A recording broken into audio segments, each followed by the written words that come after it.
Desde el Centro de Noticias en Televicentro, para Honduras y el mundo, a continuación el foro líder de la televisión en Honduras. Frente a frente, con Renato Álvarez. Hoy en Tu Nota es presentado por Banco de Occidente. Apoyando al pequeño de hoy, hacemos el grande del mañana. ¿Qué está pasando en Tu Nota? Usted la puede descargar este día lunes 17 de octubre del año 2022 con toda la información, como por ejemplo Honduras registra déficit comercial que supera los 5.657 millones de dólares en apenas 8 meses. Salvador Nasralla ya está pensando en postularse a la presidencia de la República, de acuerdo a lo que está redactando Tu Nota esta mañana. Además, este es el precio que evaluó, o que el evalúo dio de los 14 caballos asegurados al expresidente Juan Orlando Hernández. Usted solamente ingrese a Tu Nota y se va a dar cuenta de todo lo que está pasando en el mundo. Mire, en Brasil, Bolsonaro y Lula se acusan mutuamente, de acuerdo a lo que informa Tu Nota. Recuerde, lo que está pasando en Tu Nota, y gracias a cortesía de Banco de Occidente, apoyando al pequeño de hoy, hacemos el grande del mañana. Hoy en Tu Nota fue presentado por Banco de Occidente. Goce del respaldo, la confianza y la seguridad financiera que necesita.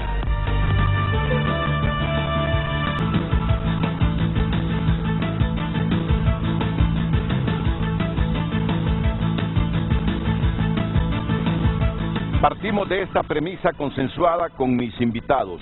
Honduras necesita declarar con urgencia emergencia educativa. Lo repito una vez más. Honduras necesita declarar con urgencia emergencia educativa. Un título consensuado entre los panelistas esta mañana. ¿Por qué, doctora Rutilia Calderón? Bueno, hay 3 razones fundamentales. Una, el tema de que para aprender se necesita tiempo.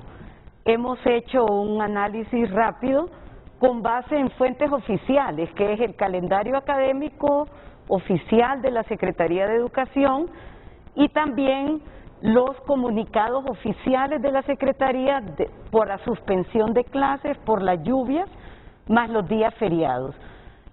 Recordemos que empezamos clases presenciales el 18 de abril, después de Semana Santa.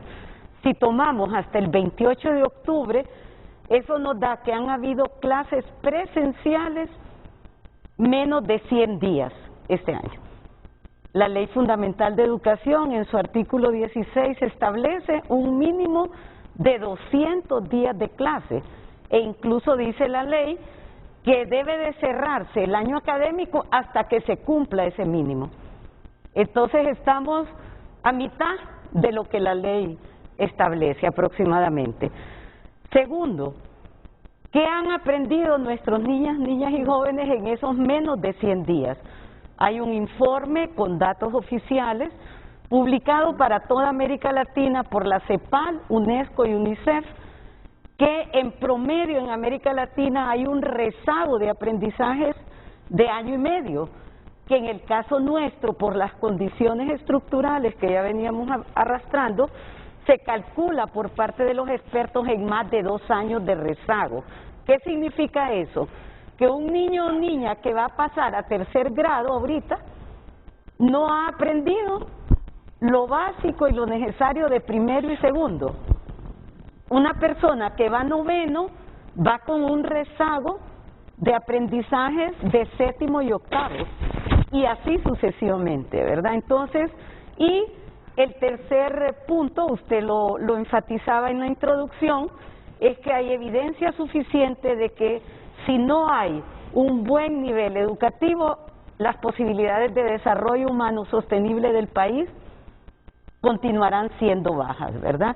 Entonces, frente a esta realidad y haciendo un símil con lo que se hizo en el país con el COVID-19, que se declaró una emergencia sanitaria, estamos frente a situaciones excepcionales. No podemos seguir como que si estamos en un ciclo normal académico. Entonces se necesitan medidas excepcionales. Y para ello, entonces, una declaratoria de emergencia educativa posiblemente sea una buena parte de la respuesta para enfrentar lo que usted bien decía. Estamos en un problema coyuntural, porque la crisis educativa es estructural.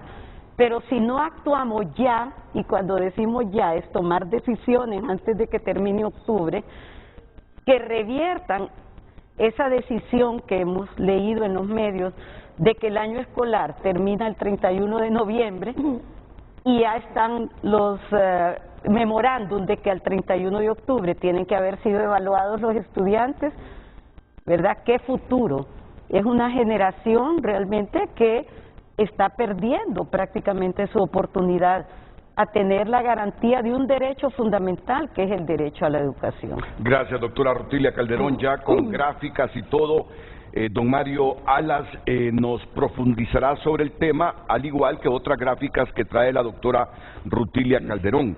Pero esa pregunta que se hizo la doctora, yo se la formulo al director de ASJ, Carlos Hernández, que está llegando ahora al programa. ¿Qué futuro nos espera, Carlos, con esta situación que vivimos en el sistema educativo? Prácticamente solo se recibió la mitad o un poquito menos de la mitad de clases que ya se establece en la Ley Fundamental de Educación. Un país con un rezago de 2 años y medio. ¿Qué le espera a esta generación? ¿Qué nos espera como Estado? ¿Qué nos espera a quienes idealizamos que Honduras en algún momento en el futuro cercano debe salir del desarrollo, ser generador de riqueza y mejorar las condiciones de vida de todos los que habitamos este terruño? Renato, gracias por tener este tema siempre en el centro. Yo creo que eso es muy importante y hay que valorarlo. Por tantos años hemos venido diciendo de la urgencia, necesidad de que el Estado hondureño pueda priorizar la educación en todos sus sentidos, porque ya antes de la pandemia los niveles educativos de Honduras nos estaban poniendo a la cola de varios países en América Latina. Obviamente la pandemia tuvo un impacto enorme, no solamente en Honduras, pero las brechas se hicieron mucho más grandes entre los que tienen ciertas posibilidades. Digo aquí los padres que con gran esfuerzo, por ejemplo, mandan sus hijos a la educación privada. La educación privada se pudo adaptar rápidamente al tema de la virtualidad, pero no así el sector público. Y entonces, bueno, estudios nuestros nos decían que el 76% de los estudiantes de las escuelas públicas lo que tenían acceso era WhatsApp. O sea, y eso no es educación virtual. Un maestro haciendo grandes esfuerzos, y hay que reconocer también el trabajo de los maestros para poder comprar la recarga y mandarles las tareas a los estudiantes. Esto durante pandemia. Luego ahora estas tormentas tropicales, por eso es que nos sorprende enormemente cuando vemos comunicados, por ejemplo, de algunas direcciones departamentales donde están dando ya las instrucciones de que al 31 de octubre tiene que empezarse a evaluar el año académico. Y uno dice, pero ¿qué es lo que le pasa? Hoy, esta semana, tenemos escuelas en Honduras donde producto de la pandemia, donde solamente están dando clases 2 días por semana. O sea, 2 veces a la semana. Entonces, obviamente un futuro comprometido, Honduras no podrá, difícilmente va a poder ser un país competitivo que vamos a poder enfrentar todos estos temas estructurales que todos los días aquí se habla en este foro. Por eso es que nosotros obviamente respaldamos esta iniciativa. Ojalá se pueda declarar emergencia educativa para buscar los mecanismos para ver cómo mitigamos el daño que ha ido. Y esto, termino diciendo, Renato, esto no lo puede hacer el gobierno solo. O sea, el tema de educación es un problema tan importante, tan grande, que no podemos dejárselo solo al gobierno. Tenemos que involucrarnos todos. Desde hace algún tiempo nosotros venimos hablando, aquí se tiene que ir pensando en un pacto por la educación, donde el sector privado, la sociedad civil, el gobierno, los maestros, los estudiantes, los padres, todos busquemos mecanismos para tratar de revertir esta situación que obviamente hoy más que nunca es una situación grave, que hay mucho más criterios en este momento de los que normalmente la ley establece para declarar una emergencia nacional. Hay una emergencia nacional, están las condiciones. Nuestros estudiantes, mire, tenemos estudiantes de cuarto grado que no saben leer y escribir. O sea, tenemos estudiantes de tercer grado que nunca fueron a un aula escolar porque durante la pandemia fue difícil. Entonces, creo que estas situaciones, y por eso nosotros valoramos los aportes que el doctor Alas, la doctora Rutilia y otros expertos han estado dando, y creo que sí se requiere el apoyo y el acompañamiento de todos los sectores para desafiar al Estado. Es un desafío, desafiar a las autoridades. Yo espero que las autoridades se sientan respaldadas, porque aquí lo que venimos es a juntos buscar mecanismos para tratar de colaborar, tratar de que el Estado asuma su responsabilidad y la situación del sistema educativo pueda medianamente mejorar o buscar qué alternativas tenemos en lo que queda de este año, prepararnos para el inicio del otro, pero no podemos seguir como estamos ahora. Ya en unos minutos yo tendré que preguntarle a todos los panelistas, declarar una emergencia en la educación, ¿a qué nos conduce? Y cómo una emergencia en educación puede mitigar esta directriz hacia el despeñadero que lleva la educación nacional. El doctor Mario Alas, también aquí con cuadros, va a sustentar toda esta información que hoy se traslada desde frente a frente al pueblo hondureño y que pide con urgencia declarar una emergencia nacional en la educación. Doctor Alas. Bueno, en primer lugar, apoyar la idea de que realmente este ha sido un año muy crítico para la educación. Bueno, si pudieran compartir la presentación me ayudarían, pero en todo caso hay dos puntos que trato de subrayar cuando vamos a hacer el análisis de las recomendaciones. Tomemos en cuenta, primero, el contexto 2022, una nueva gestión gubernamental, y esto implica cambios, ¿sí? Cambios que van con nuevos actores a nivel central y regional, departamentales, municipales, etcétera, cambios organizativos, cambios que tienen que ver con las metas y objetivos, se habla de refundar el sistema, cambios en estrategias y actividades. Todo ello, con este equipo de jóvenes dirigentes magisteriales llenos de energía y con buenas intenciones, ha implicado un proceso de transición. Y bueno, si pasamos a la siguiente pantalla, esta transición ha tenido unos resultados que no son los más deseables, aunque uno puede comprender que siempre que hay un cambio gubernamental los procesos se vuelven un poco más lentos. Pero quiero destacar aquí 9 puntos que no son opinión personal, sino que son aspectos que en diferentes foros que se han trabajado con universidades públicas y privadas, con la Asociación de Medios de Comunicación y luego en Foredu, se han destacado. En el año 2022 debimos haber empezado, como lo hicieron los otros países en el mundo y como lo muestra la experiencia internacional, con una evaluación diagnóstica que nos permitiera saber cuánto realmente dejaron de aprender nuestros estudiantes en los 2 años previos de pandemia. Bueno, ahora son 3. ¿Sí? Ojalá que esto se pueda hacer a inicios del otro año. ¿Sí?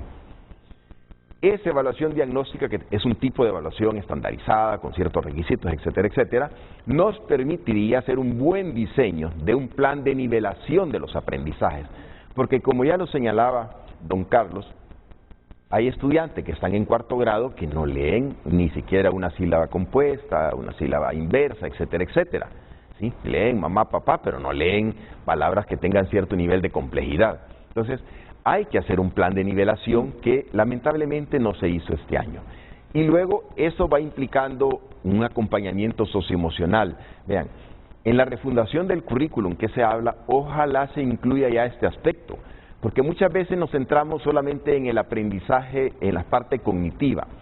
Y todos los expertos internacionales están hablando de la necesidad de las habilidades socioemocionales para la vida, para un buen desempeño en el trabajo. Y esto, ERCE, por ejemplo, en el 2019 evaluó empatía, apertura a la diversidad, autorregulación, que son habilidades que La persona las necesita no solo para desempeñarse bien escolarmente, sino para tener éxito en el futuro para un ciudadano del siglo XXI. Repítemela, por favor, aparte de empatía. Empatía, la primera, que es la capacidad de entender al otro. Pero también, en segundo lugar, la apertura a la diversidad, aceptar al otro que es diferente, para evitar esa conflictividad que, bueno, las barras terminan matándose simplemente porque son simpatizantes de equipos distintos. Y la tercera, la autorregulación, es decir, la capacidad de ordenar mis pensamientos, mis acciones, mis emociones para lograr objetivos, ¿sí?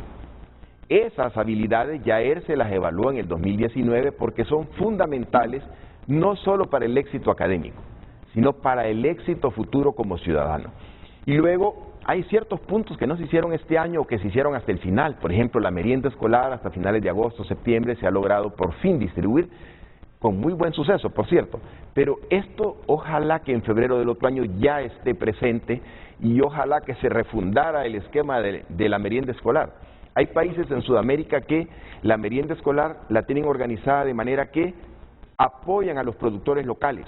Tienen una excelente merienda, pero es que además generan movimiento de riqueza, de producción en las comunidades, porque son los productores locales los que abastecen los centros educativos. Estas experiencias ojalá que se tomaran en cuenta. La merienda escolar es un factor que ya está demostrado que hace que la matrícula se recupere, que hace que muchos niños que habían abandonado retornen. Y otro aspecto, la mochila escolar. Muchos niños, y aquí en Honduras hay estudios ya, abandonan porque no tienen un lápiz, porque no tienen un cuaderno. A uno le puede parecer absurdo, pero los niveles de pobreza en el interior del país son tales que un niño puede frustrar su futuro educativo simplemente porque no tiene un lápiz, porque no tiene cuaderno, porque le da pena llegar con materiales dañados.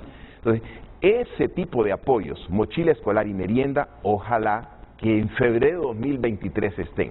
Volvamos a la gráfica, por favor, que estaba leyendo el doctor Alas. Y los últimos puntos tienen que ver con, bueno, debemos de crear las condiciones para un modelo híbrido. Es decir, todos los expertos internacionales nos vienen hablando desde finales del 2020, el primer año de pandemia, de que muchos países, y ahí vamos incluidos nosotros, vamos a tener recurrencia de pandemia, ¿verdad? En el mundo y en algunos países como el nuestro, con sistemas sanitarios muy pobres, débiles, esto va a impedir que se asista a clases presenciales. En segundo lugar, las catástrofes naturales. Honduras es uno de los países más vulnerables a los desastres naturales, ¿cierto? Que también impide, como ocurrió hace unos días, como bien lo señalaba la doctora Rutilia, por lluvias se nos van perdiendo días y días de clases y al final eso se acumula como pérdida.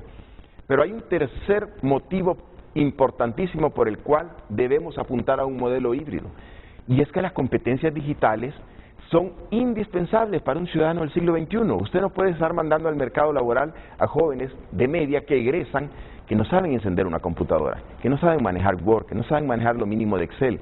Es decir, esas son competencias para cualquier disciplina, para cualquier área de trabajo, que se vuelven indispensables para el siglo XXI.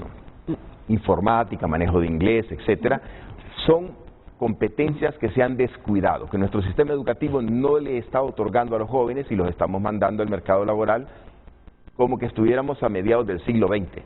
No estamos mandando jóvenes aptos para una economía del siglo XXI y entonces, como bien lo señalaba usted al inicio, Honduras no tiene futuro económico, no tiene futuro de progreso con este sistema educativo. Vinculado a ello, entonces, son los últimos puntos de el Internet, los dispositivos y algo que el Observatorio de la Educación viene abogando desde antes de la pandemia. Los libros de texto y los cuadernos de trabajo son importantes. Muchas veces eso hace la diferencia con que el niño se quede en casa, pero a través de un WhatsApp, que así ha funcionado el sistema educativo, bien lo decía don Carlos, el maestro puede mandar indicaciones que si el niño tiene libro de texto y cuaderno de trabajo, ahora sí puede trabajar en su casa. Pero en la situación actual, decir que el sistema se vuelve virtual, el sistema público, realmente es una ficción. En el fondo es lo que dice la doctora Rutilia, son pérdidas de días de clase. Y ahí estamos que 2022 se nos pasó con menos de 100 días de clases presenciales, seguimos retrocediendo en el aprendizaje.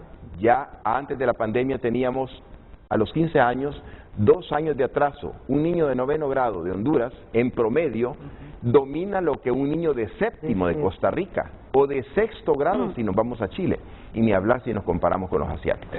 Entonces, esos resultados están condenando el futuro del país, y en ese sentido apoyamos plenamente la idea de una emergencia nacional en educación.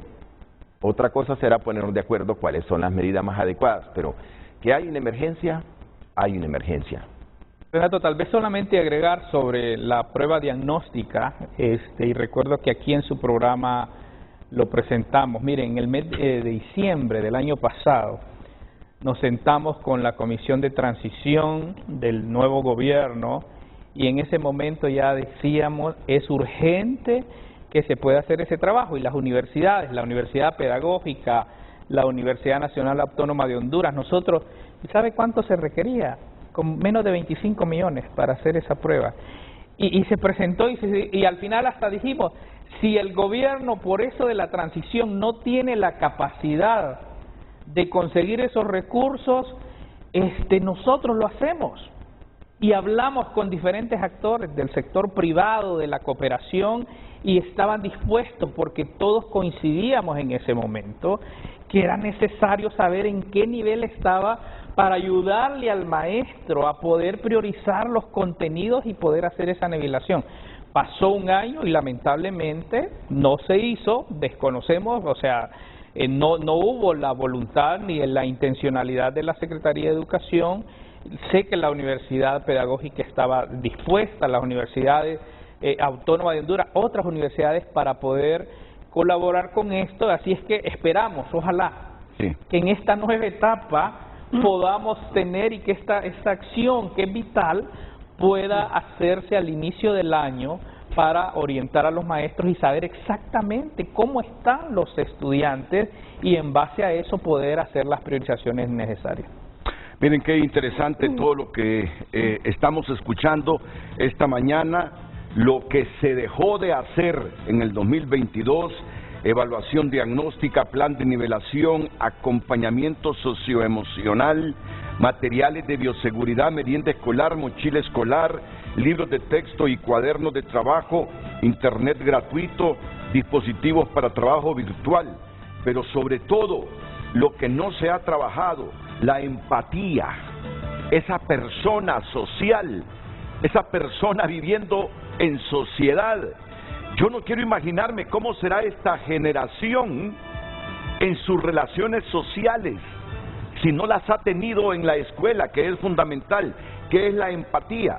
Es la capacidad que tiene una persona de percibir las emociones y los sentimientos de los demás, basada en el reconocimiento del otro como similar, es decir, como un individuo similar con mente propia.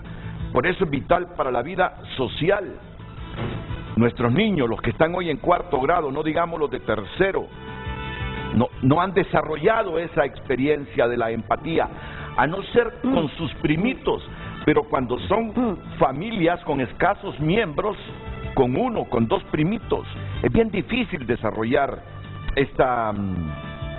la empatía, que es una competencia, es habilidad socioemocional. Es una habilidad.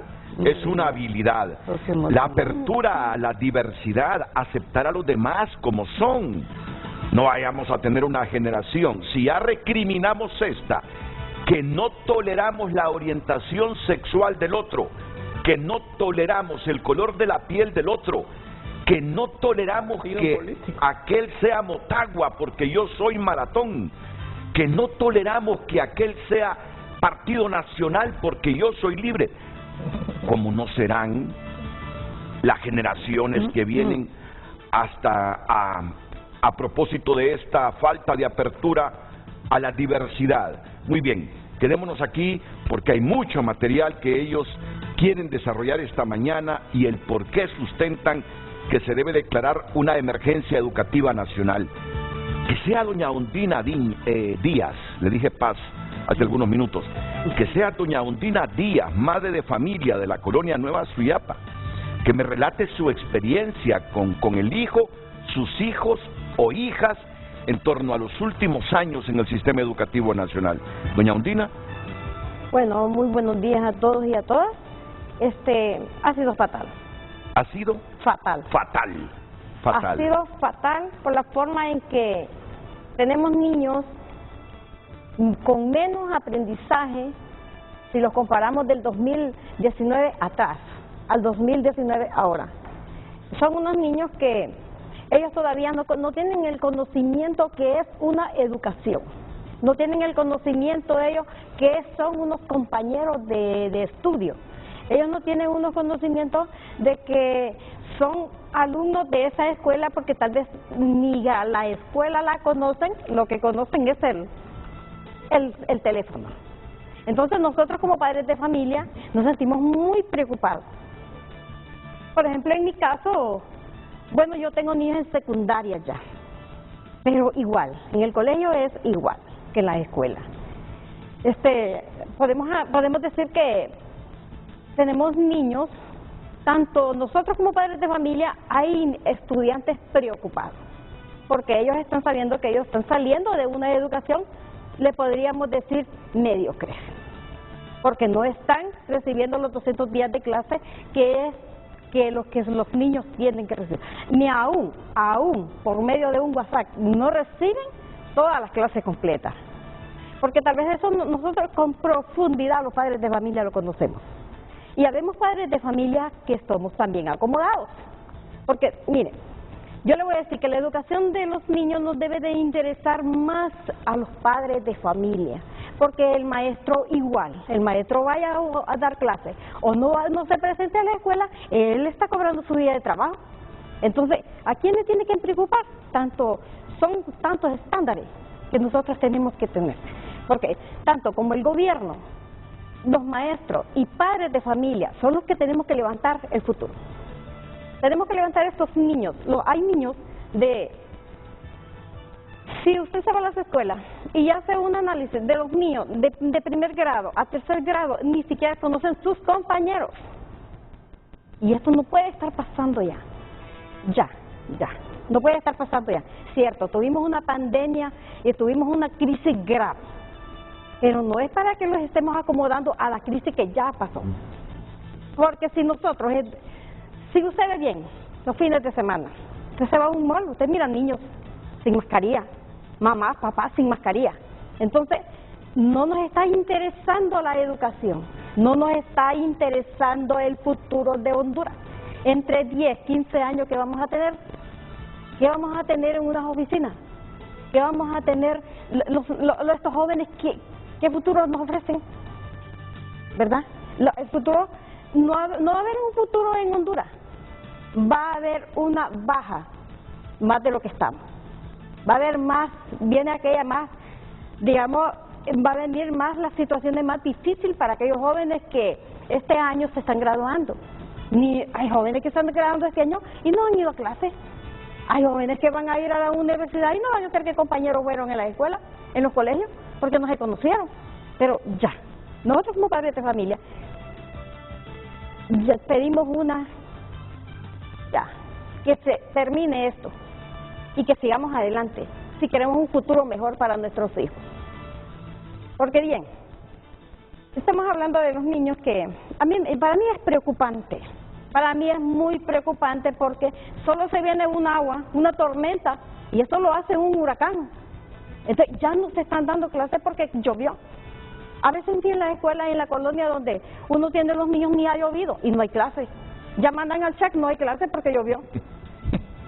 ¿Y estamos haciendo? ¿Qué vamos a hacer? Se nos anuncian tormentas tropicales. Ni siquiera ha llovido, cuando ya en el check ya está que ya no va a haber clases porque viene una tormenta. Y si no llueve, esos niños perdieron. Entonces, ¿dónde está el futuro? ¿Dónde están los 200 días de clase que nosotros como padres de familia reclamamos? Porque son 200 días de clase que te tiene que dar. 7 de la mañana, 12 del mediodía. Tiene que estar saliendo para ajustar los 200 días de clase. Pero en este año ha sido tan fatalmente. O sea, hay mucho que desear en el sistema educativo. El sistema educativo hondureño deja mucho que desear. Las expresiones de Ondina Díaz, madre de familia de la colonia Nueva Suyapa. Yo no quisiese que esta participación de Ondina o de nuestros panelistas se interpretara como comúnmente suele suceder en los últimos meses, que cuando se trata de emitir juicios críticos para corregir ciertos problemas coyunturales y estructurales del país, ya se interpreta como que es un ataque al ministro, al funcionario o al partido en el gobierno. Ya no queremos ese tipo de excusas. Los niños nuestros no han recibido ni los 100 días de clases en el 2022. Ya se les está pidiendo en algunos departamentos que comience la evaluación a finales de octubre. ¿Evaluación de qué? Si no hubo los mínimos que los expertos dicen requirió el estudiante este año 2022. Yo quisiera antes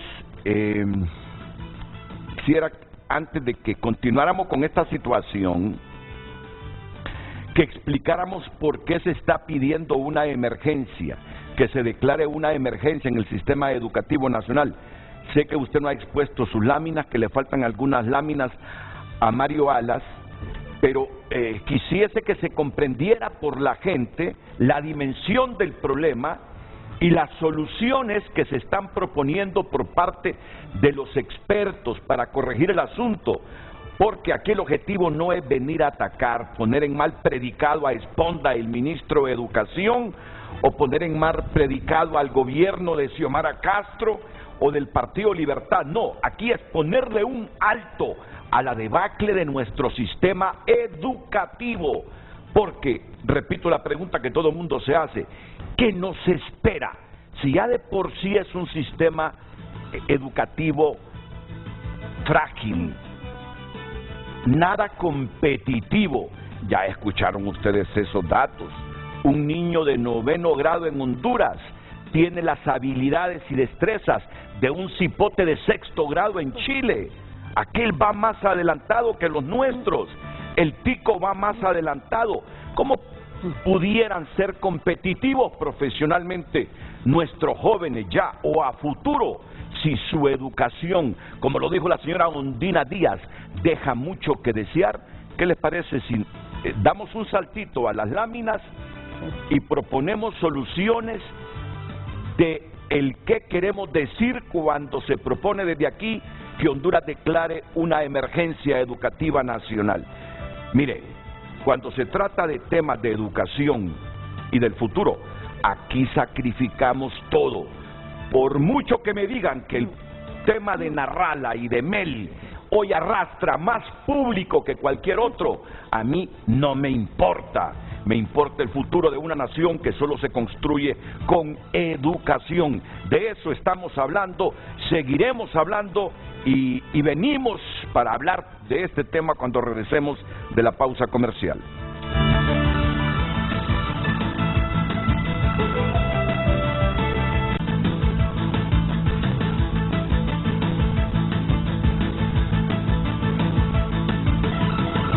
Bueno, ante esta realidad en nuestro sistema educativo, ¿qué proponen los expertos? ¿Qué deberíamos comenzar a hacer los hondureños y nuestras autoridades? ¿Qué políticas públicas deben establecer en función de mitigar un poco lo que tiene el sistema educativo nacional? Los resultados del sistema educativo, derivado de la pandemia, tenemos que reconocerlo, derivado de fenómenos tropicales, tenemos que reconocerlo, derivado de problemas laborales internos en el sistema educativo nacional. ¿Cómo no vamos a tener que decir esto? Si al comienzo de este gobierno no hubo buenas relaciones o empatía del ministro Esponda con los gremios magisteriales. Bueno, ¿qué debemos hacer, doctora Rutilio Calderón? Sí. Esa creo que es la pregunta clave, ¿verdad? Sí. Porque no estamos aquí para simplemente denunciar o como ciudadana, en mi caso, y como hondureña comprometida de vida con el tema educativo, ¿verdad? El otro día recordaba que a los 16 años hice mi primera alfabetización de adultos, ¿verdad? Entonces, tenemos la educación en el ADN. Y digo esto porque usted lo mencionaba, ¿verdad? Hay una práctica de deslegitimar cuando se hacen planteamientos, propuestas, análisis críticos, y el análisis crítico implica proposición. ¿Qué proponemos? Cuando decimos una emergencia educativa, partimos de que no estamos en una situación de normalidad. Así es. Usted recuerda que en el 2021 estuvo como de moda la frase, vamos a una nueva normalidad. La realidad es que en educación esa nueva normalidad no llegó ni va a llegar. Lo que tenemos es una crisis profunda y ampliada a la luz de la pandemia y de los fenómenos naturales. Entonces, una situación de excepción requiere de medidas excepcionales. No podemos seguir abordando la crisis con las mismas medidas porque ya sabemos los resultados, que no están enfrentando la crisis. Entonces, cuando decimos medidas excepcionales, ¿a qué nos referimos? Lo primero es, ya don Mario nos daba cuáles deberían de ser las acciones y las decisiones para estar preparados para iniciar 2023. Y aquí hago un símil con el tema de la salud. Soy epidemióloga, no lo puedo evitar, ¿verdad? Entonces, en la pandemia hablábamos de personal de primera línea. Necesitamos empezar el próximo año con profesores y profesoras de primera línea. Es decir, garantizar que en cada centro educativo los 2 primeros meses del año 2023 se den esas condiciones necesarias para que nuestros niños y jóvenes estén en mejores condiciones para aprender. ¿Qué significa eso? Tener lista la evaluación diagnóstica. Hay experiencia en el 2017, cuando estuvimos en la Secretaría, a través de la cooperación internacional, se hizo a nivel municipal. Se puede descentralizar y se puede preparar con el personal de nivel central, distrital y municipal, que no va a vacaciones a partir del 1 de diciembre, y con toda esta experiencia existe la metodología, los instrumentos, quitar de la mente el borrón y cuenta nueva que es tan frecuente, tomar esas buenas prácticas y tener preparada esa evaluación diagnóstica. El abordaje socioemocional, que lo necesitan los profesores también, no solo los estudiantes, ¿verdad? Lanzamos a los profesores en este año, después de 2 años de estar en su casa con un WhatsApp, como decía don Carlos. Entonces, ese modelo híbrido va a requerir de que también, entonces, igual en lo que queda de 2022 y enero 2023, preparar toda la estrategia de atención social. Hay experiencias en Honduras, usted ha tenido aquí, por ejemplo, al padre Víctor Cortés, de la Escuela Mercedes Calderón, tenemos experiencia en el sector 4 de la colonia Cerro Grande, o sea, usted puede tomar las mejores experiencias del país y ya existen también instrumentos para desarrollar. ¿Cómo lo hacemos? Personal de primera línea. Se hizo un concurso docente, se debe saber ya a este momento quiénes son los mejores. Contratemos profesores de esos que obtuvieron los mejores puntajes por 2 meses para que se dediquen a desarrollar un plan de fortalecimiento de habilidades socioemocionales en estudiantes y profesores. ¿Por qué contratar estos de primera línea?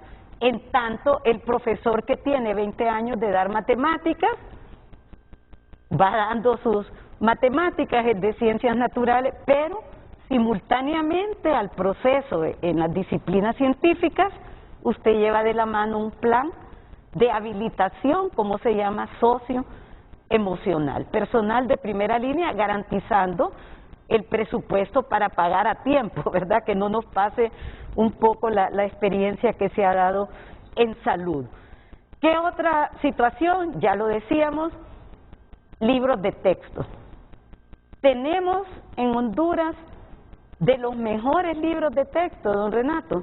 Incluso cuando yo estuve en la Secretaría, nos los pidieron autorización República Dominicana y El Salvador para ellos usar, recuerdo, los de Ciencias Naturales y Ciencias Sociales, que fueron desarrollados con apoyo de Japón, si no me equivoco, y de España, etcétera, etcétera. Entonces, una reproducción masiva para el modelo híbrido.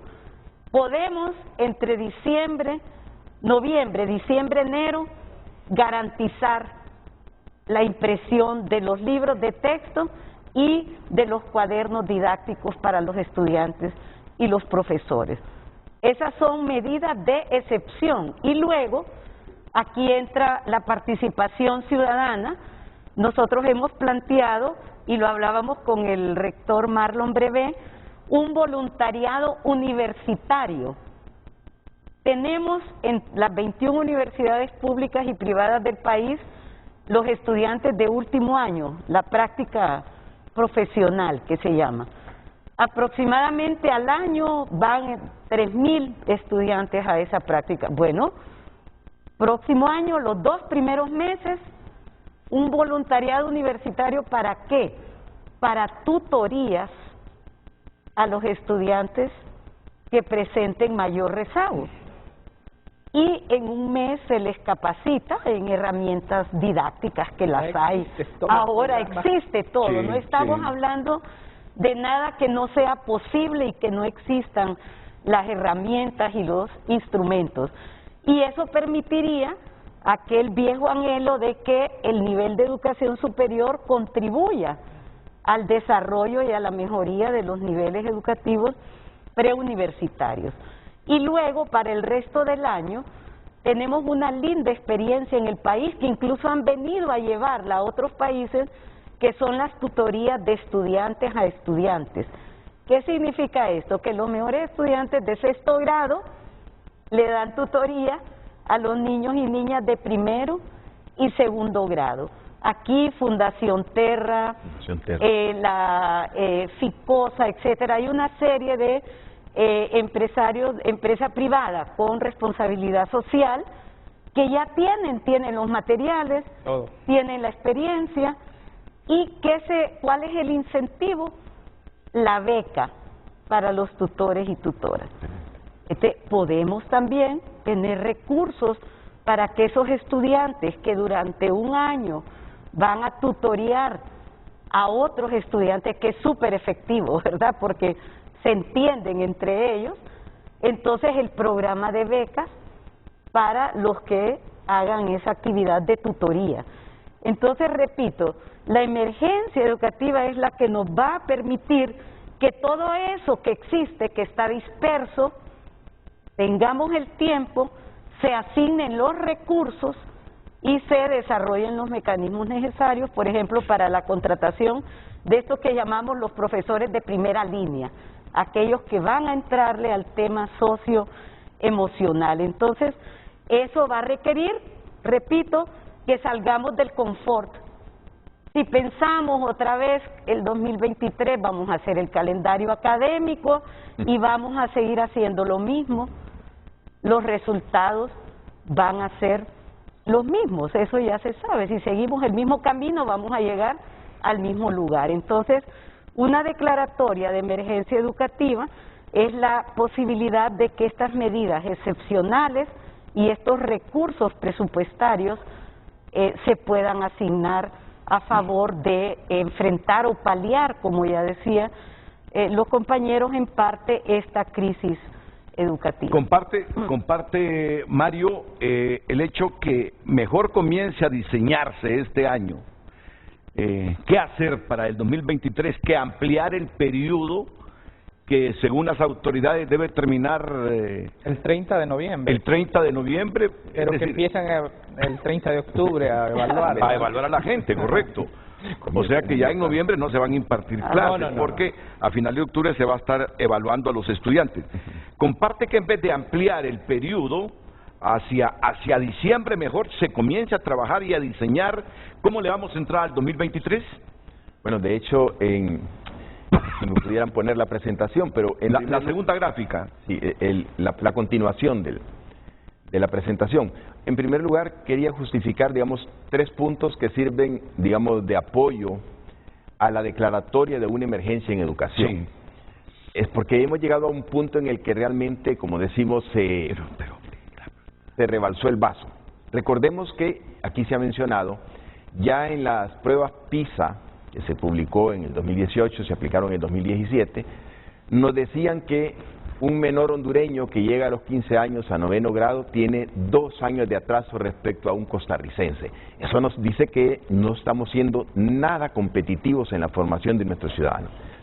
Eso ya ocurría antes de la pandemia, es decir, recordemos que el sistema educativo nacional ya estaba en crisis antes de la pandemia.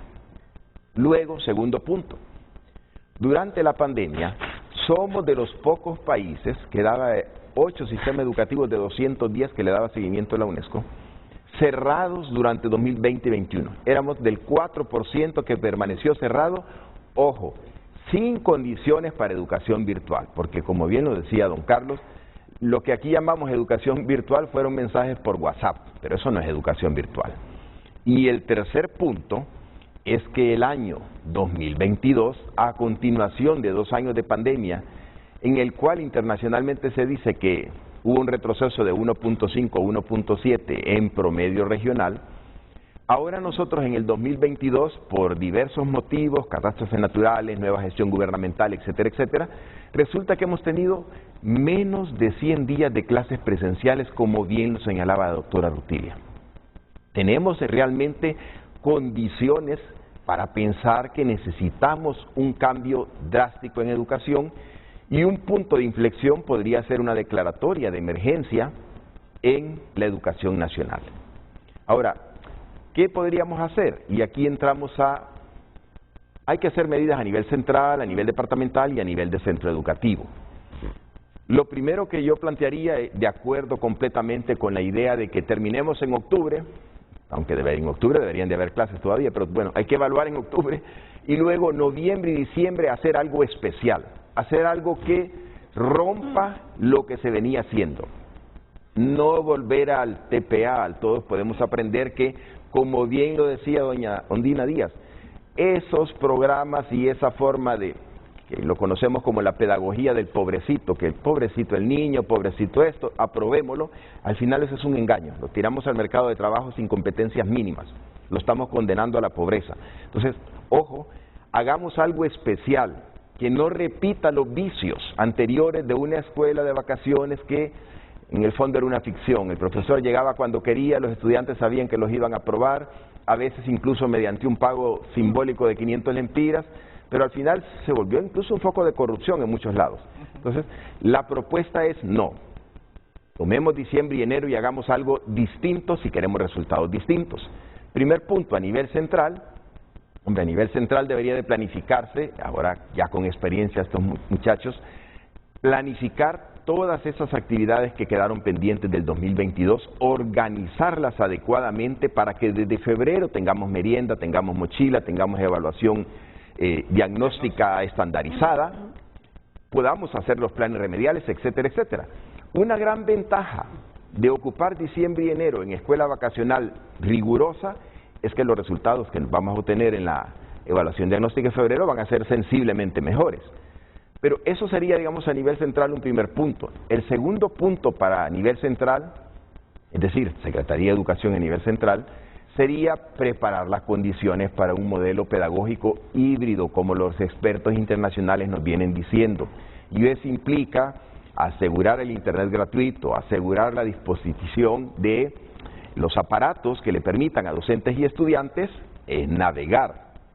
Y un tercer punto es los famosos libros de texto y cuadernos de trabajo que venimos hablando. Ya lo decía la doctora Rutilia Calderón, antes de la pandemia quedaron elaborados libros de las 4 asignaturas básicas de 1º a 9º grado. Uno se pregunta, ¿por qué no se imprimieron? ¿Por qué no se imprimieron? ¿Podrían pasar la imagen, por favor? ¿Por qué no se imprimieron? Bueno, la siguiente. Siempre a nivel central entonces habría que preparar todas esas condiciones y, ojo, un punto fundamental. La experiencia internacional demuestra que hacer políticas nacionales para todos iguales, cuando no todos tienen las mismas necesidades, es un mal manejo de los fondos, un despilfarro. Deben hacerse los procesos muy focalizados. ¿A quiénes les vamos a dar realmente los dispositivos? ¿A quiénes le vamos a dar realmente más material de apoyo, mochilas escolares? A eso se le llama discriminación positiva, que viene un poco de la tradición de Kennedy de los años 60 de incorporar a las personas de raza negra a las universidades en Estados Unidos. Pues bien, eso se habla, como el modelo coreano, de darle más a los niños de las familias más pobres. No necesitamos darle igual a todos, ¿sí? La merienda es urgente, es indispensable en ciertas zonas del país y ahí deberíamos de tener un gran énfasis. No significa que no se dé a nivel nacional, pero hay que hacer discriminación positiva, dar más a quien más lo necesita. Esto sería a nivel central. Luego, si pasamos a nivel departamental, entonces ahí sí, organicemos las escuelas de vacaciones para diciembre y enero. Ojo, no repitiendo los errores del TPA, ¿sí? Sino preferiblemente con maestros contratados para 50 o 60 días de trabajo, 40 días de trabajo, preferiblemente con maestros desempleados, ya sugería la doctora Rutilia. A partir del concurso podemos sacar a los mejores resultados del concurso que no tienen plaza, y así les damos la oportunidad de 2 meses de trabajo con su salario legal, tal como lo establece la normativa actual, pero eso sí, tiene que ser con supervisión. El proceso de selección de esos docentes y la supervisión son indispensables para que realmente esa escuela de vacaciones sea efectiva. Si vamos a repetir lo que hemos hecho en el año, no vale la pena. Mejor los mandamos de vacaciones a todos. La siguiente, y a nivel central, a nivel del centro educativo, habría que tener mucho cuidado en que el director, si voluntariamente lo quiere hacer, quiere ser recontratado esos 2 meses, u otra persona que ejerza las funciones de supervisión a nivel de centro educativo, coordinación. No tienen que ser las 23,000 centros educativos del país, pueden ser a nivel de cada municipio, distrito escolar, departamento, la selección de cuáles centros educativos van a ofrecer la escuela de vacaciones y cuáles docentes van a ser seleccionados para ello. Obvio, eso implica un trabajo que habría que hacer en octubre, identificar a los niños que realmente lo requieren. Y si pasamos a la última, un punto que es indispensable es, en la siguiente, no, es que pusieron una presentación que no era la última. Bien, pero el último punto es la veeduría social, es decir, si queremos que la escuela de vacaciones funcione realmente como algo distinto, como algo extraordinario fuera de lo que se ha venido haciendo, necesitamos que haya un acompañamiento de la sociedad civil, visualizando que si se contrataron para 50 días de clases presenciales, realmente se desarrollen esos 50 días de clases presenciales. Vean el impacto que esto puede tener. Si durante todo el año 2022 no llegamos a 100 días de clases presenciales, tener en 2 meses, diciembre y enero, 50 días, sería realmente un resultado de impacto en los aprendizajes de los estudiantes. Un proceso de este tipo, además, ayudaría a volver a tratar de darle más rigor, más seriedad a los procesos educativos. Lamentablemente, en los últimos años, incluso durante el año 2022, uno escucha a muchos funcionarios del sistema educativo, de la Secretaría, hablando en ese estilo de la pedagogía del pobrecito, de que el pobrecito el niño, que no ha comido, que come mal, que viene de la pobreza, etcétera, etcétera. Y entonces, como dijo doña Dina Díaz, los vamos aprobando y los entregamos a los 18 años a ver qué hacen. No se pueden ganar el ingreso a una universidad, no tienen competencias para trabajar, los engañamos con un título. Eso, en el fondo, es condenar nuestra juventud a la pobreza. Entonces, una escuela de vacaciones rigurosa, bien ejecutada, sería como un punto de inflexión para un año 2023 en el cual realmente se retomen procesos educativos más formales, con mayor orden, más sistemáticos. Y nosotros esperamos que todo este equipo de gestión, ya con experiencia en el 2023, pueda realmente desarrollar todas estas tareas que se acumularon y que no se cumplieron o no se cumplieron plenamente durante el año 2022. Renato, en ese sentido iría la emergencia. Y gracias, doctor. Tal vez agregar, y mire, que ya hay condiciones. Entonces ya tenemos un concurso, ya tenemos identificados cuáles son los maestros, bueno, estamos esperando los resultados, pero ya están mapeados, ya se sabe. 2, cuando uno revisa las ejecuciones presupuestarias del gobierno y la Secretaría de Educación, nos damos cuenta que al mes de octubre la ejecución ha sido bastante baja. Eso le indica entonces que hay recursos, o sea, hay alguna disponibilidad de recursos para poderlo hacer. 3, hay voluntad de distintos sectores para involucrarse en esto. Esta es una estrategia, el contratar maestros, el poder contratar jóvenes universitarios para que puedan ayudar, pero aparte de eso hay otras. Ya nos mencionaba, por ejemplo, el tema de las becas tutorías o de las tutorías, que ya están las plataformas. Entonces, un modelo donde de repente en algunos municipios, en algunos pueblos, algunas ciudades, se pueden abrir algunas escuelas y empiezan a matricular, pero es posible que en otras zonas, una vez que tengamos los resultados de una prueba diagnóstica, puede ser que se esté implementando un modelo de tutorías para poderlo hacer. Así es que creo que eso es una propuesta que es viable, que existe la voluntad. Yo creo que aquí hay que decirle al señor ministro, cuando uno dialoga con maestros del interior del país, porque creo que es importante decir que también hay una preocupación del gremio y de los maestros, se puede contar con esos recursos y con el apoyo y la participación. Obviamente, quizás vamos a tener que pagarle, pero yo creo que sí se puede hacer.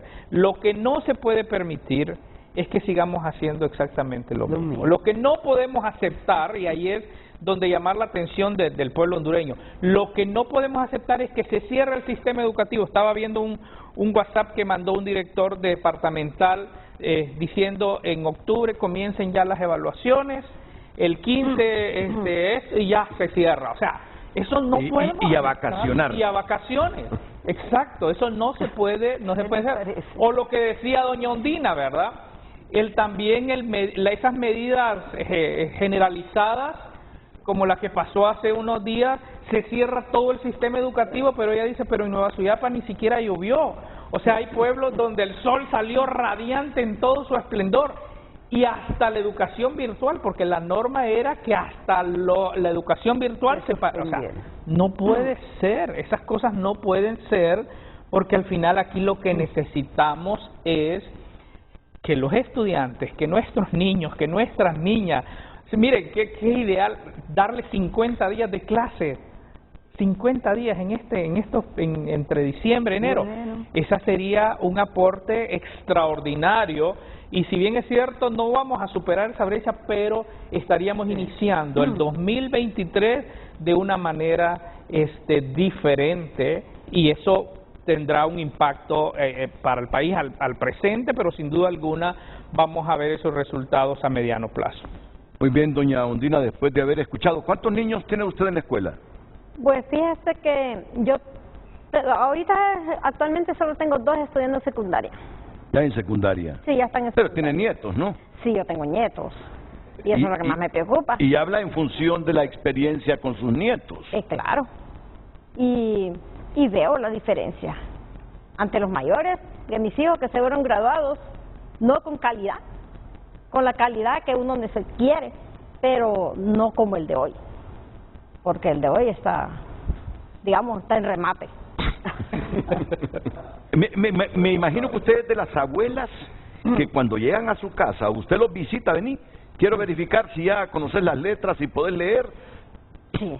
¿Y qué es lo que encuentran? Que no conocen ni las vocales. Hay niños, mire, hay niños inteligentes y madres inteligentes, porque como le decía anteriormente, la educación tiene que ser un conjunto. Claro.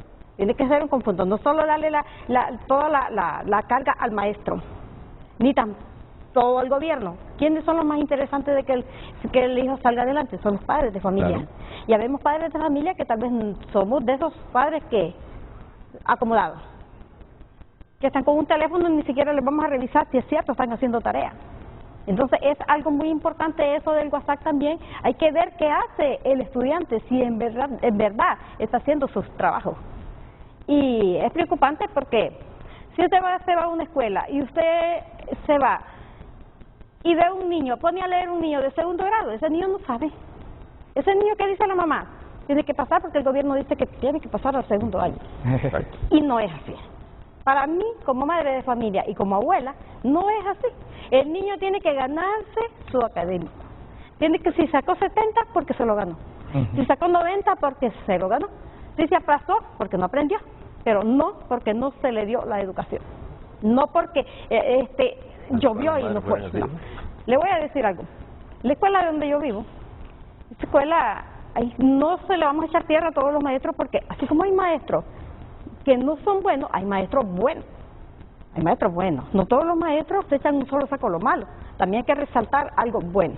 Hay maestros que se interesan porque yo hago veeduría social en las escuelas. Y yo varias escuelas de mi comunidad yo visito. Y yo me alegro y me contento y me vengo tan satisfecha cuando viene un maestro dándole reforzamiento a un niño de primer grado, segundo y tercer grado, que son los niños que están más quedados. Porque esos niños de primer grado, segundo grado y tercer grado, esos niños no pueden leer ni escribir muy bien. Pero sí hay maestros inteligentes y buenos y que quieren que aquel niño resalte al segundo año. Como le repito, no son todos los maestros. Hay escuelas que se cierran. Por ejemplo, hay escuelas que dan lunes y martes un grado, miércoles y jueves otro grado. ¿Por qué no dar los días de clase? ¿Por qué no dar? ¿Qué tiene que ver aquel niño de primer grado que no hubo clase para él el martes? ¿Qué tiene que ver?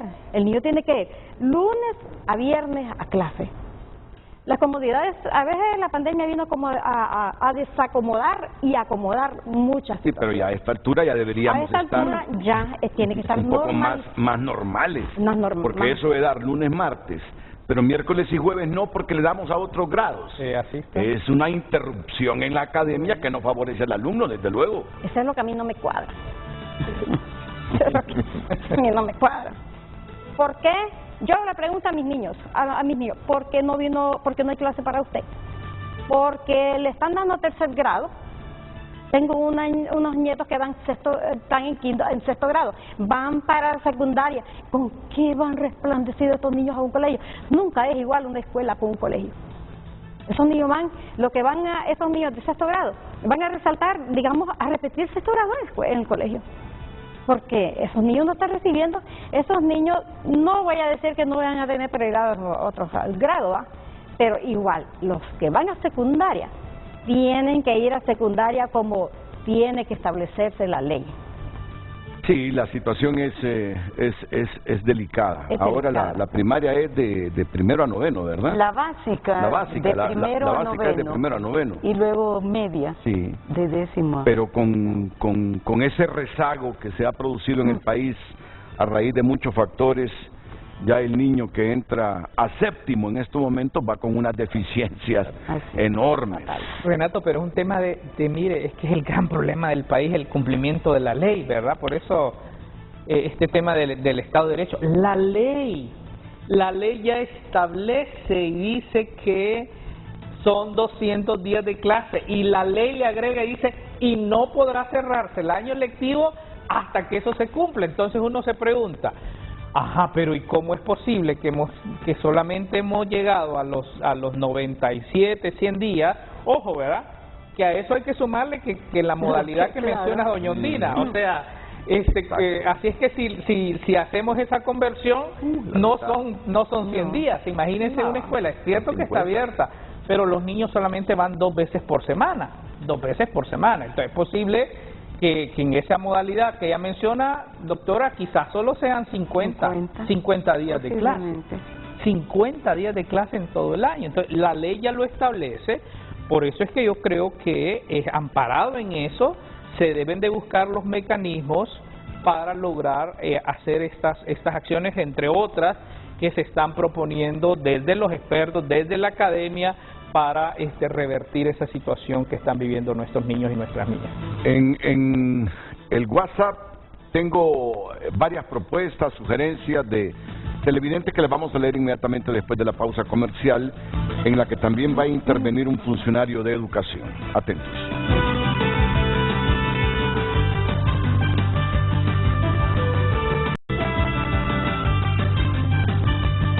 Está en comunicación con Frente a Frente el asistente técnico pedagógico de la Secretaría de Educación, don Ángel Moreno, para referirse a estas valoraciones que hacen esta mañana aquí en el programa Rutilia Calderón, Carlos Hernández, Mario Alas y doña Undina Díaz.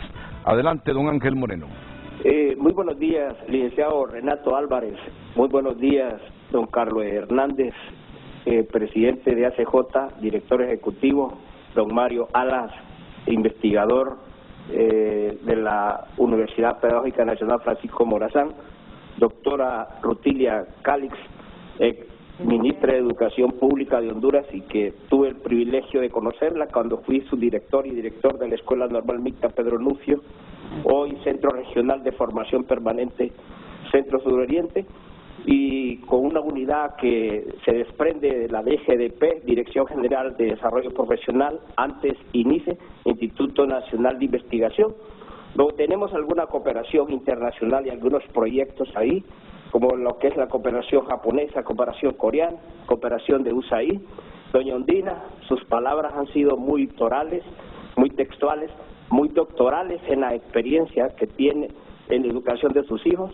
La felicitamos como educadores que hemos sido durante toda la vida.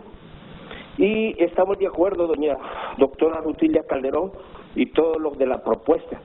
En Honduras se debe hacer ya un modelo híbrido, se debe declarar emergencia educativa. Recordemos que tenemos un rezago en educación de 2 años y medio, con el COVID, con la pandemia. No se puede continuar con lo mismo.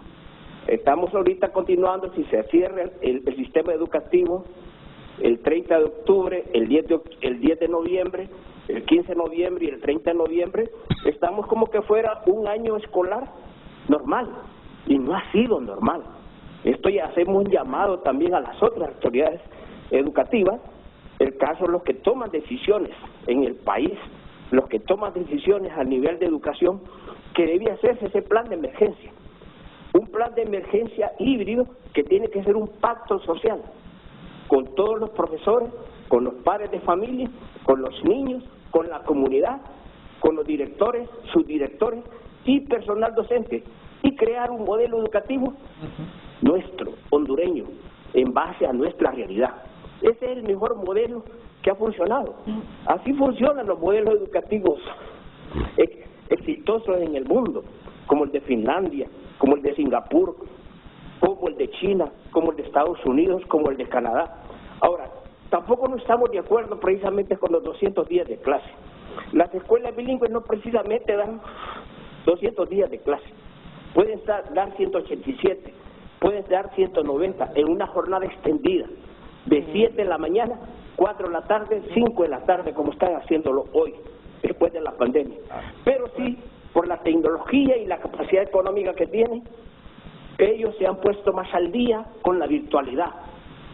Uno de los graves problemas de la educación en Honduras es la falta de internet y tecnología de la investigación y las comunicaciones TIC en Honduras, que no hay.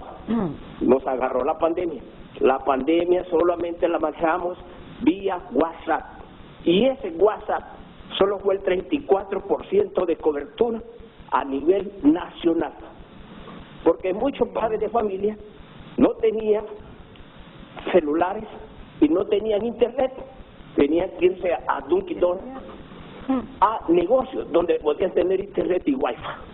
Esa es la realidad. Honduras necesita mayor inversión en educación, pero el plan que ustedes proponen es el plan más factible para poder cambiar la educación en Honduras. Muchas gracias y muy buenos días. Muchas gracias a usted, don Ángel Moreno, asistente técnico pedagógico de la Secretaría de Educación. Y así como está la opinión de don Ángel, está la opinión también de otro veterano maestro, Claudio Casco. Buen día. Si hay emergencia en educación, ¿por qué esperar 2023? Debe tratarse rápido la problemática, por lo menos implementando los cursos vacacionales costeados por el Estado, no por los padres. Bueno, aquí es tan grave la situación que muchos maestros dicen, no esperemos 2023, sino comencemos ya. Pero muestran su compromiso, claro, eso es y admiten que, buenísimo. que no está bien, que no está nada bien el sistema educativo en este momento. Me dice otro televidente, está bueno el tema, pero a Esponda debería de tener ahí, que dé la cara. La señora tiene razón. Y así siguen llegando mensajes como, y no olviden lo esencial que es el desarrollo de contenidos apegados a nuestra idiosincrasia y valores nacionales para poder hacer uso de la educación virtual. Me dice otro televidente, ¿cómo piensan refundar la educación si acá en Guataolancho despidieron los licenciados en educación y pusieron los sustitutos con título de bachiller y en algunos casos de 6º grado?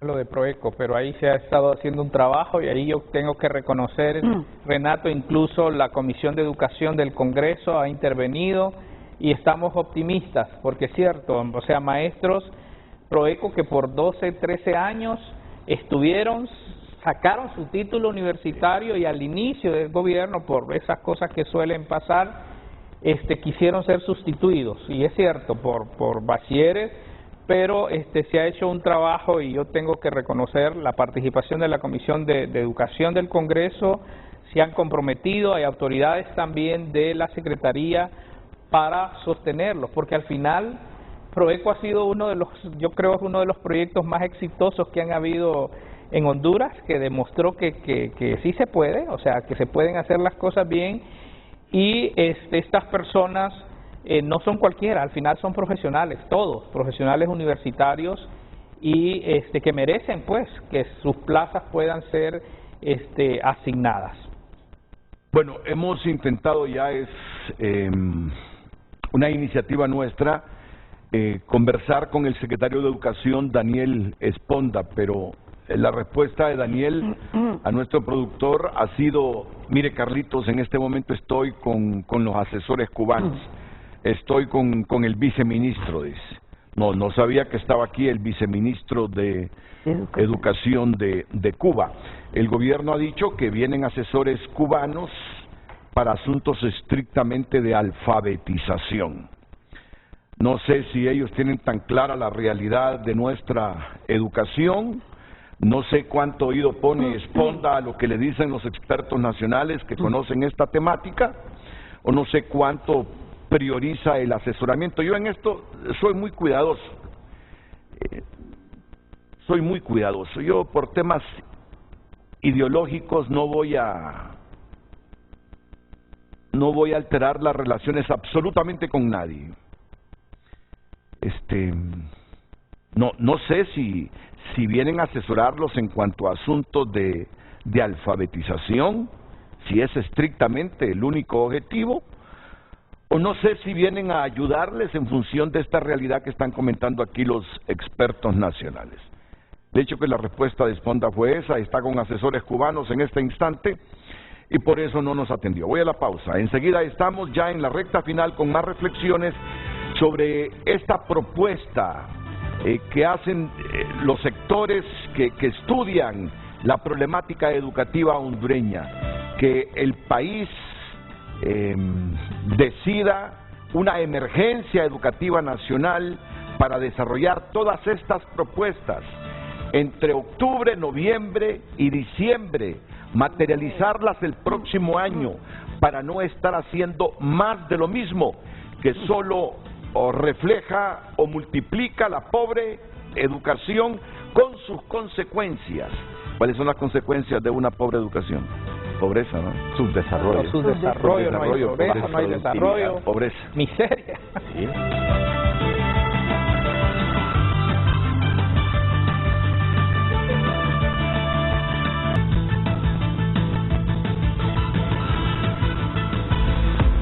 Hoy en Tu Nota es presentado por Banco de Occidente. Apoyando al pequeño de hoy, hacemos el grande del mañana.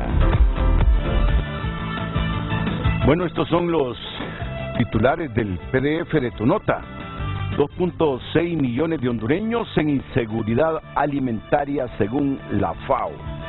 La nueva representante de la Organización de las Naciones Unidas para la Alimentación y la Agricultura FAO en Honduras, Fátima Espinal, dialoga con tu nota sobre las barreras a superar y potenciales que hay por delante para reducir el hambre. ¿Quiere enterarse usted del contenido total de esta entrevista con la nueva representante de la FAO en Honduras?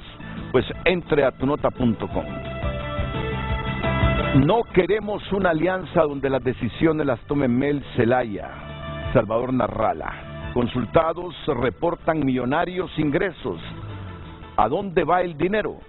Cada vez es más habitual escuchar denuncias sobre amenazas de desalojo de los funcionarios del servicio exterior, sobre todo por la falta de pago de arrendamiento. Consulados reportan millonarios ingresos. ¿Dónde va el dinero? Y bueno, Castro retuitea declaraciones de Mel sobre ruptura de Alianza Libre Partido Salvador de Honduras. Como ven, son muchos titulares. Entérese del contenido entrando a tu nota y de otros titulares y noticias de sumo interés en tunota.com por cortesía del Banco de Occidente. Apoyando al pequeño de hoy, hacemos el grande del mañana. Hoy en tu nota fue presentado por Banco de Occidente. Goce del respaldo, la confianza y la seguridad financiera que necesita.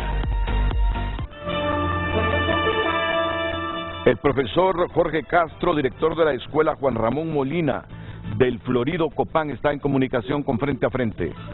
Profesor Castro, ¿me escucha? Sí, claro. Buenos días, buenos días. Bueno, es un gusto ahí para los panelistas interactuar algunas interrogantes ahí. La verdad que les saludamos desde el municipio de Florida, Copán, un municipio que queda al norte del departamento de Copán, en el cual manifestarles ahí a los panelistas y al público en general, ¿verdad? La Secretaría de Educación, que nosotros iniciamos allá por el 14 de febrero con las clases presenciales. Laboramos en los dos ciclos, primer ciclo y segundo ciclo. Nuestro centro educativo está en la parte norte del municipio.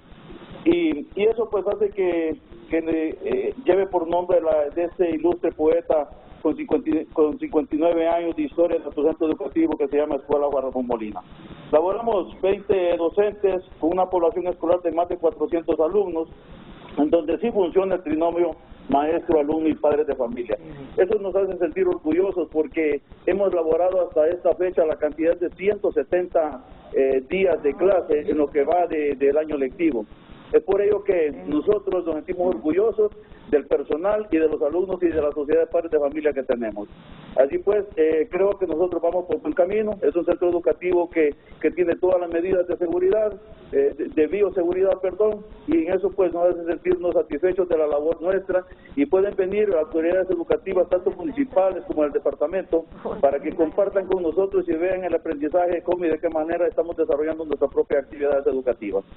Lo felicitamos, profesor Jorge Castro. Lo felicitamos a usted, a los maestros y a los padres de familia, a los alumnos. ¿Por qué? Ese es el tipo de centros educativos y compromiso que nosotros idealizamos de todos los maestros del país, de todos los padres de familia de la República. Bueno, es que estoy recordando que ya han pasado, después del concurso docente, ¿cuántas semanas aproximadamente, doctora?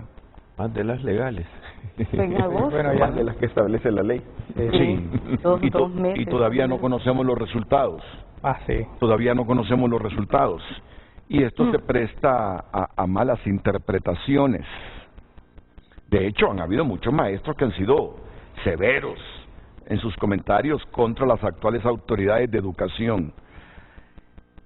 Pero la tardanza no crea transparencia, sinceramente, a menos que estén manualmente haciendo las sumas de esa gran cantidad de maestros. Pero es que la ley ya establece también los tiempos y eso ya se superaron, ¿verdad? O sea, ya hay un desfase de algunas semanas.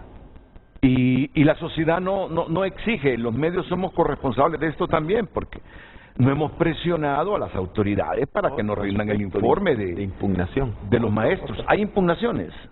No, deben haber, bueno, Una vez pero que si no se conocen los resultados, A ver.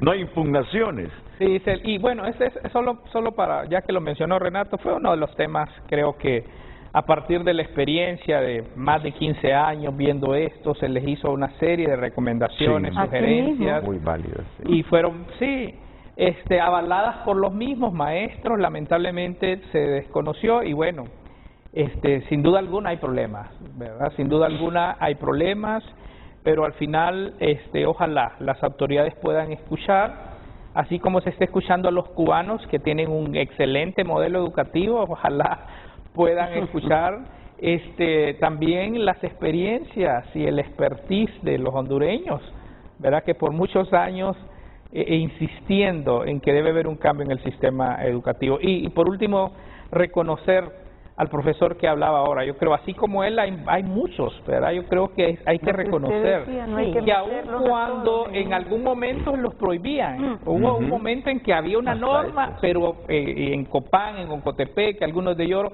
hubieron maestros que, o sea, en conjunto con los padres de familia, los maestros, decidieron reabrir los centros y no murió ni un maestro, no murió ni un estudiante, tomaron las medidas de bioseguridad y mire qué lindo, 170 días clase ahí en el Florido Copán, sin duda alguna es todo un ejemplo y una muestra de que sí se puede, o sea, que sí es posible.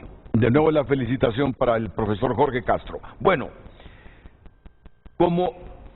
como casi siempre ocurre, si no se escucha esta vez la propuesta de ustedes de una emergencia educativa, de declarar una emergencia educativa nacional con todos estos componentes que lo han explicado de manera sencilla y muy bien en el programa, ¿qué toca hacer, doctora Calderón? Bueno, nosotros tomamos muy en serio, como ciudadana, el plan de gobierno de la presidenta Xiomara Castro, y en él se establece que están como prioridad el reconstruir, dice, el Estado de Derecho.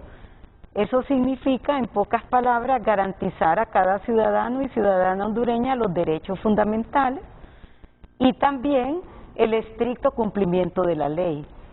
Y en ese sentido confiamos de que hay apertura entonces para que en este ejercicio de ciudadanía, desde ciudadanos y ciudadanas, aportemos también a enfrentar esta profunda crisis.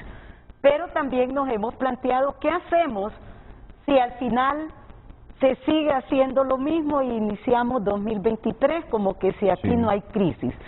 En ese sentido también se conocen y existen en el país experiencias en el campo, experiencias alternativas, llamaríamos, en el campo educativo, desde las iglesias, desde los gobiernos locales, desde ONGs que actúan localmente, desde comunidades organizadas, ¿verdad? Llámese patronato, juntas de agua, etcétera, etcétera. Entonces, nosotros consideramos que Honduras tiene historia también de cómo cuando la población se empodera, pasan cosas extraordinarias. Y han venido aquí a Honduras a aprender nuestros modelos. Por ejemplo, estoy recordando en salud, los famosos promotores de salud, ¿recuerdan? Sí, claro. O las parteras capacitadas, fueron modelos a nivel mundial. Entonces, nuestra propuesta es que hagamos una gran red para una escuela comunitaria, donde integrándonos gobiernos municipales, todas estas organizaciones comunitarias, organizaciones de sociedad civil, empresarios locales, universidades a través de sus centros regionales, pudiéramos entonces los fines de semana, sábados y domingos, desarrollar un gran programa nacional de tutorías, lo que decíamos, apoyada por un voluntariado universitario y también por esos mejores estudiantes que ya hay organizaciones de sociedad civil, etcétera, que becan ya a estudiantes en las escuelas. Entonces, poder hacer un fondo común, digámoslo así, municipal, y poder desarrollar entonces de manera complementaria una escuela comunitaria de buen nivel de calidad que pudiera funcionar viernes, sábados, domingos, de manera que diéramos también una contribución efectiva a esa necesaria nivelación, por lo menos los primeros meses del año 2023. Y como repito, hay experiencia ya en el país de cómo hacerlo, existen los materiales de soporte, excelentes cartillas que se le llaman, no son propiamente los textos, pero son cartillas para profesores, estudiantes, etcétera, etcétera, y donde haríamos un ejercicio de ciudadanía, ¿verdad?, en estas escuelas, que le llamaríamos escuela, busquémosle otro nombre, pero la idea es una red local donde desde la propia población organizada junto a los gobiernos locales, ONGs, etcétera, pudiéramos ofrecer dos cosas concretamente. Una es un plan de reforzamiento en lectoescritura y matemáticas, y lógica matemática de primero a noveno grado. ¿Y qué hacemos con los jóvenes que están en los bachilleratos, que son los que más migran, porque saben que al graduarse posiblemente no van a encontrar trabajo? Entonces ahí también tenemos experiencias en el país de lo que se llama la certificación de competencias para el trabajo. Son programas cortos de 1 a 2 meses donde se desarrollan habilidades para el trabajo, trabajo en equipo, solución de problemas. Son 5 o 6 habilidades que ya están y que el país tiene la experiencia, existen las herramientas didácticas para hacerlo, etcétera, etcétera. Las universidades cuentan con estudiantes que ya han sido certificados a través de proyectos de cooperación internacional. Entonces consideramos que puede ser este programa nacional en lectoescritura y lógica matemática y un programa nacional de certificación de competencias para el trabajo a nivel de los estudiantes de bachillerato, complementario si es que se continúa haciendo en el año académico 2023 lo mismo que hemos venido haciendo hasta ahora. ¿Esto para hacerlo en lo que resta del año? No, prepararlo, pero pudiera estarse iniciando antes. Sí. Pues nosotros hemos pensado que para enero 2023 se podría ofrecer ya, porque tenemos todo, ¿verdad? Y usted mismo lo ha estado insistiendo, cómo hay personas, empresas, gobiernos locales, profesores, etcétera, comprometidos. Entonces, un llamamiento, ¿verdad?, una gran movilización desde la ciudadanía para poder contribuir a atender con sentido de urgencia esta profunda crisis educativa que estamos viviendo. Renato, aprovechar el espacio, porque si hay instituciones, si hay iglesias que están preocupados por el tema, que nos contacten, porque al final las metodologías están, están todos los recursos. Lo que hace falta es justamente organizarnos para empezar con este tipo de acciones. Así es que lo ideal es que el Estado asuma su responsabilidad, pero en caso de que no, pues obviamente tenemos que involucrarnos, y como lo decía la doctora Rutilia, ya hemos hablado de esto con distintos sectores, todos coincidimos que tenemos, o sea, el futuro del país está muy comprometido si esta situación no cambia, y así es que si al final no hay una reacción, yo creo que como hondureños podemos involucrarnos, regalarle de Navidad a un niño unas cuantas horas, por ejemplo, de tutoría, ¿verdad? Eso sin duda alguna puede cambiarle la vida. Y hay los recursos, metodologías, todo, ¿verdad? Lo que hace falta obviamente es la voluntad. Aquí dice doña, ¿qué hace falta, doña Andina? Voluntad. Voluntad, correcto. Voluntad. Y eso sí es desafiar al Estado. Claro. Y desafiar al Estado no para oponerse al Estado, desafiar al Estado para que se sensibilice el Estado. Exacto. Si tomamos que el Estado es el conjunto del territorio, de las leyes, de las personas, si el ministro y su gente se hace de los oídos sordos, si no escucha estas propuestas que surgen de la sociedad civil, porque no podemos iniciar el año 2023, haciendo lo mismo del 2022, que surja la escuela comunitaria como un complemento para que los viernes, sábado y domingo alumnos que tienen mejor nivel de conocimientos, maestros que quieran participar, personas con formación que quieran participar, sirvan como las herramientas para instruir a los niños que necesitan de aprender más. Y ya hay metodologías establecidas, que solo es de un curso de varios días a quienes van a impartir las clases para trasladar estos conocimientos a la gente. Si el gobierno, si el ministro Esponda no escucha a la sociedad civil, que se organice la sociedad civil, que se organice Honduras para la escuela comunitaria a partir del próximo año. Que conste, no será la escuela comunitaria sustituta de nuestro sistema educativo. El sistema educativo estará ahí siempre, sino complementar lo que Esponda y sus cercanos no quieren hacer para el bien de la educación.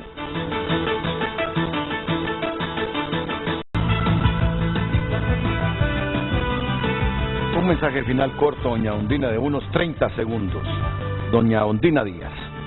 Solo pidiéndole a las autoridades mayoritarias que nos tomen en cuenta la petición que hoy le venimos a hacer, ¿verdad? Porque para que el futuro de mañana sea mejor. A la señora presidenta, tome en cuenta las peticiones del pueblo hondureño, de la educación hondureña, de la educación infantil.